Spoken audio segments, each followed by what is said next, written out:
Today I want to share with you 2 words that have made me a little bit less of a perfectionist and also more willing to act before I feel like I'm 100% ready. Those 2 words are your witness. Now I'll tell you a little bit more about that in a minute, but first you should know that I am a perfectionist. I like to have everything ready and prepared and be prepared for every opportunity and contingency before I go. So when it came time to try cases, especially when I was younger, I would prepare for days, especially for cross-examination. Because in cross-examination, I don't know what the witness is going to say. And it's that witness's job to take my story, just like it's my job to take their story.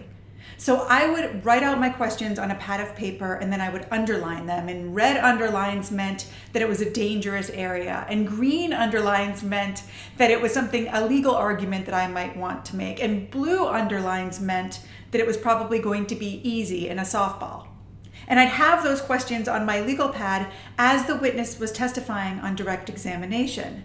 But then I'd be crossing through things and underlining in red and then writing things in the margin and underlining that in green and going back and forth with my pad so much that all of these ducks that I had perfectly set in a row were suddenly flying all over the place and dive bombing in a complete mess.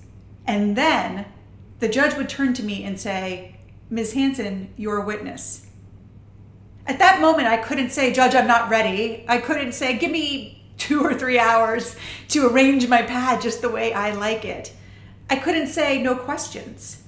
I had to trust myself and my preparation, my talent, my training, and I had to give it my best shot. And I learned that I could. I learned that even if I didn't feel perfectly ready, and even if my pad wasn't a beautiful work of art, I could question the witness in such a way that was effective and appropriate and most of the time led to a win. And that taught me that the same is true in life. In my coaching business, when I make these videos, I'm often reluctant to put them out if they're not perfect. If I trip over a word, I want to do it again and again and again until I have it just right with the red and the green and the blue. But what I found is that the more that I make these videos, the more that I make offers to my coaching clients, the more that I do my coaching, the better I get. You can't wait until it's perfect. You make it perfect by putting it out there. And I'm sure that the same is true for you. When you're hesitating because you think something's not perfect or you're not ready, perhaps remember those words, your witness. And then don't give yourself a choice. Your witness is your opportunity. Your witness is your moment to shine.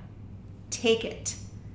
I'll be back next week with more tricks on how you can learn to advocate for yourself. So much of this is the mental work of dealing with your inner jury and helping your inner jury to believe in you. I can help you with that. If you want a free consult with me, email me at heather@elegantwarrior.com. I'll be back next week.